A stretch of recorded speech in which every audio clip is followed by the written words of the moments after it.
Hey folks, your OS Reviews. You're watching our video review of the RCA Digital MP4 player. This one comes in two capacities, 2 GB or 4 GB, and it sells for under $40, which is pretty affordable but not as cheap as the G.G. Martinson Digital MP4 player that we also checked out a few weeks ago. With that being said, RCA is a much more reputable company, and so their products have a better quality behind them as far as construction, in addition to the software, which makes a lot more sense. Performance is also a lot stronger and more comparable to expensive digital MP4 players, such as the iPod Touch or maybe the iPod Nano, if you're really just listening to music. So taking a look at the design here, we have a very shiny and metallic finish. It has some chrome accents, and it's primarily crafted out of plastic, so it still feels very lightweight in the hand, even though it seems like something a bit more expensive. It is a huge fingerprint magnet, however, so it does attract a lot of fingerprints, dust particles on it, so you do need to clean it off regularly. The display on here is pretty large and offers a decent viewing angle, which we'll show you in a moment. It's also pretty bright, and below it we have access to the RCA logo in addition to the 5-way navigation toggle, which is inclusive of the skip tracks, volume controls, and play and pause. These buttons are pretty large and also easy to press. With that being said, they are also crafted out of plastic that kind of creaks when you tap or press on them, so it doesn't give you the greatest feeling of confidence when you're using it, unfortunately. On the sides, you don't have any keys on the left, but on the bottom there is a mini USB for charging and syncing. Fully charging this MP4 player takes 2 hours to complete. You can use any software on a PC or a Mac to drag and drop files like songs and also pictures, as well as videos directly onto the device, so there's no syncing that's needed. There's also a 3.5mm jack for listening to music using headphones or speaker. On the other side, there's also a power on-off switch, which is easy to tap on. There's also a reset pin. And finally, on the back, you have access to a lock key for, again, locking the entire thing from accidentally being pressed when you have it in a bag or into your pockets and listening to music. There's also a microphone for doing any voice notes, and that's basically the design. Pretty simple and also a lot more lightweight than I originally anticipated. The display on this MP4 player is also considerably larger than previous generations that we saw from RCA and other manufacturers, and at $40 it still is pretty affordable. So taking a look at the menu here, tapping on the power key once instead of holding it down also dubs as the back key, or it takes you to the home menu. As you can see here, we have access to a carousel-like view of the various applications. It goes up and down, which is very intuitive with the control set, and it's pretty responsive as well.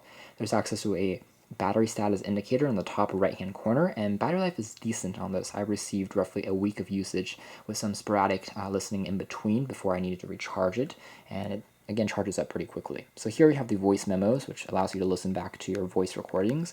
The microphone on here is not noise canceling, so it's not the best in the world. If you are using it in a noisier environment, it's not going to do as well as if you have it in a conference room or in the home or in the office. So it's good for lecture notes, good if you're a student, and good for some occasional memos, but it's not going to replace your cell phone either.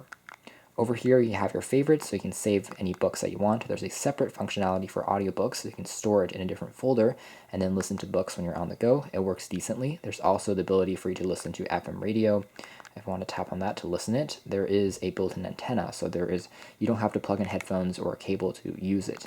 Tapping on the skip track keys for a few seconds longer automatically searches for a clear reception channel, and that works pretty nicely. It's a basic amount of multitasking that is supported, so you can play back a song while you enjoy a slideshow from the photo gallery or something like that, so it's pretty easy to use. There's also settings for checking out the firmware, the amount of memory that's being stored, as well as the screen timeout settings, and so on and so forth.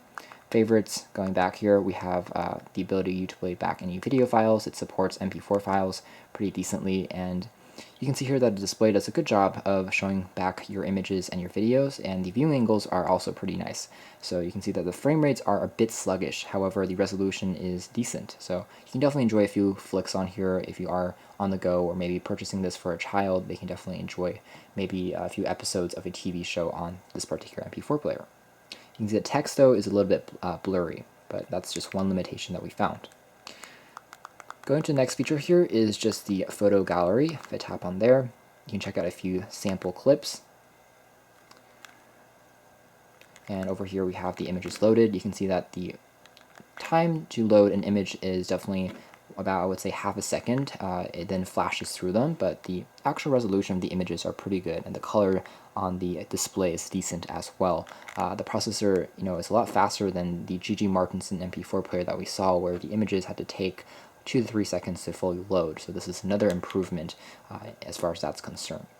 So at the end of the day, if you are still in the market for a budget-oriented digital MP4 player, I think this RCA model is an improvement over some of the iPod Nano clones that we saw on Amazon and also eBay.